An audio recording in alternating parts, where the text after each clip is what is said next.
সুপ্রভাত সবাইকে, good morning everyone. কেমন আছো তোমরা সবাই? আশা করছি তোমরা সকলে ভীষণ ভালো আছো। আমিও কিন্তু বেশ ভালো আছি। চলে এসেছি নতুন একটা ব্লগ নিয়ে। চলো বেশি কথা না বাড়িয়ে সরাসরি ব্লগে যাওয়া যাক।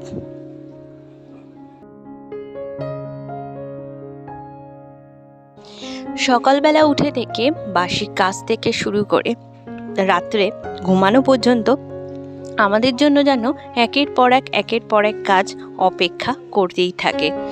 যেমনি সকালবেলা উঠে বাসি কাজ সারা, রান্না বান্না করা, ঘরদুয়ার পরিষ্কার করা, কাপড় কাচা, পুজো দেওয়া থাকে, রাতেও থাকে রান্নার কাজ, রাতেও থাকে চা খাওয়ার কাজ, পুজো দেওয়ার কাজ, ঘুমানোর কাজ, সবই আর কি। তো ঘুমানোও কিন্তু একটা কাজ, ওটাকে বাতিল করলে হবে না কিন্তু। তো আমরা মেয়েরা কিন্তু যান্ত্রিক উপায়ে চলতেই থাকি, ঠিক মনে করো একটা রোবট। আর আমাদের রুটিন কিন্তু এই একই থাকে। এই একই রুটিনে আমরা যন্ত্রের মতো কেমন সকাল থেকে রাত পর্যন্ত চলতেই থাকি, তাই না?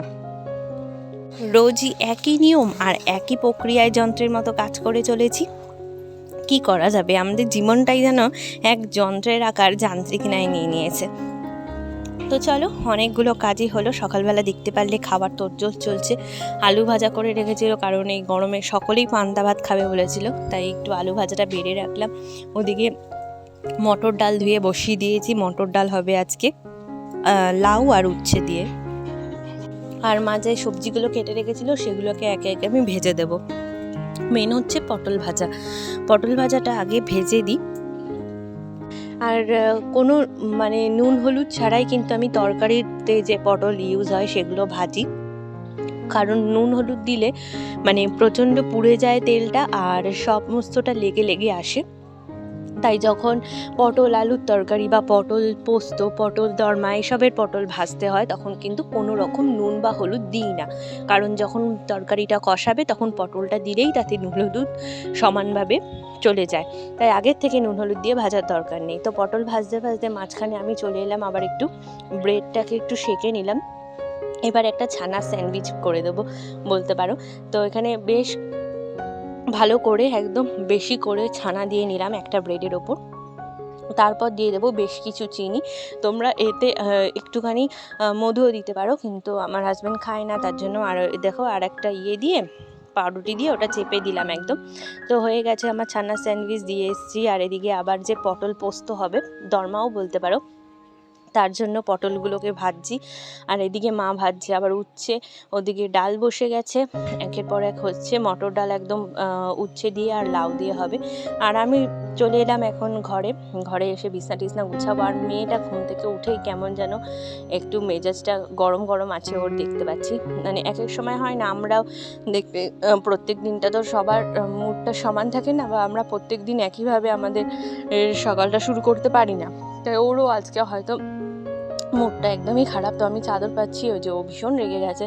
তো কাঁদছেই খালি কাঁদছেই। তারপরে অনেক পর এই যে এখন একটু শান্ত হয়েছে, গাছে জল দিচ্ছে। গাছে জল দিতে সে আবার বড্ড ভালোবাসে, কারণ জল ঘাটতে ভীষণ পছন্দ করে। আর গাছে জল দিচ্ছে আর আমি এদিকে বসেছি কাচতে। তো কেচে নিই। আমি যতক্ষণ এদিকে কাজ করি ও আমার সাথে সাথে এখানেই থাকে, গাছে জল দেয়, নয় আমার সাথে গল্প করতে থাকে। ও একা একা কখনো ঘরের মধ্যে একা একা বসে খেলতে চায় না। যতক্ষণ আমি এখানে কাচবো বা কিছু করব, ও ততক্ষণ আমার সাথে। এই যে এখনও দেখো জামা কাপড়টা ধুতে ধুতে ওর সাথেই কথা বলছি। তো ভালো করে ধুয়ে তারপরে মেলে দিয়ে আসবে আমার ননদি গিয়ে। আজকে আবার ও ঠিক আছে, আজকে আবার ঘরের কাজকর্ম করছে সবই। তো তারপরে এই যে আমিও স্নান সেরে নিয়েছি, ভূমিও স্নান সেরে নিয়েছে, কেচে টেচে আর কোনো কাজ ছিল না সেরকম। আর নিরামিষ রান্না মোটামুটি রান্না হয়েও গেছে, কাজ কমপ্লিট। আর স্নান টান সেরে এই যে ওকে স্নান করিয়ে ওকে একটুখানি লোশন মাখিয়ে দিচ্ছি, কারণ ওর না স্কিনটা আমি লক্ষ্য করছি অল্প একটু ড্রাই। তার জন্য ওই এত গরমের মধ্যেও ওকে লোশন মাখানোর প্রয়োজন পড়ে। তো এইদিকে ওকে রেডি করিয়ে দিলাম, স্নান টান করিয়ে ও একদম ফ্রেশ। এবার যাব আমি একটুখানি চুল টুল বাঁধবো, ঠাকুর পুজো টুজো দেবো। তো এই হচ্ছে আর আজকে মাসের প্রায় শেষ দিন, 30 তারিখ। তো আজকে যাব আবার মাসের যে মুদিখানাগুলো আছে সেগুলো করার জন্য। তার জন্য বিকেলে বেরোবো, একবারে বিকেল বলতে সন্ধ্যা বলতে পারো। তো তার জন্য সমস্ত কিছু আর কি দেখে শুনে লিস্ট টিস্ট তৈরি করে তারপরে বেরোতে হবে। আর কিছু ঘরের জন্যও কেনাকাটা আছে, সেগুলোও করব। তো এই দেখো আমি একটুখানি মুখে আর কি ক্রিম লাগিয়ে নিলাম, একটু মানে কি বলে ওটাকে, সানস্ক্রিন, সরি সানস্ক্রিন লাগিয়ে নিলাম। আর এদিকে হচ্ছে চুলটা বেঁধে নিয়ে যে সিঁদুরটা পরে এবারে দেবো পুজো। তো পুজো দিতে যাওয়ার আগেই দেখলাম এই পার্সেলটা এলো। আর আমি খুব শখ করে মেয়ের জন্য একটা জামা বুক করেছিলাম, কিন্তু সাইজে জামাটা 2 থেকে 3 বছরের বয়সেরই জামা কিন্তু নিয়েছি, যেহেতু ভূমির এখনও 2.5 বছরও পুরোপুরি ঠিকমতো কমপ্লিট হয়নি। এই মাসটা গেলে আর কি 2.5 বছর হয়ে যাবে। তো কেন যে জামাটা এরকম মানে ছোট আসলো আমি বুঝলাম না, কিন্তু দেখতে অনেকটা ছোট ছোট মনে হচ্ছে ওর ঠিক হবে না। তোমরাই দেখে বলো এটা কি ভূমির হয় জামাটা। তারপরে চলে এসেছিলাম একটু বিশালে, সেখান থেকে কিছু নিলাম। তোমাদের বললাম যে সন্ধ্যাবেলায় মানে বেরোবো, তো আর কিছু ব্লগ শ্যুট করিনি। সন্ধ্যাবেলায় চলে এসেছি কাঁচরাপাড়ায়, আমরা মাসের মুদিখানা করব। আর মেয়ে তো একা থাকে না, তাই সব জায়গাতেই মেয়েকে নিয়ে আসতে হয়। আর আমার হাজবেন্ডকে পাঠানো যায় জানো তো, তাও দুটো একটা ভুল করে ফেলে। কিন্তু আমিও গিয়ে এবারে দুটো একটা জিনিস আনতে ভুলে গেছি বলতে লেখাটা হয়েছিল না। আর যেহেতু মা লিস্টটা বানায়, মাও ভুলে গেছিলো, আমিও ভুলে গেছিলাম ওখানে গিয়ে।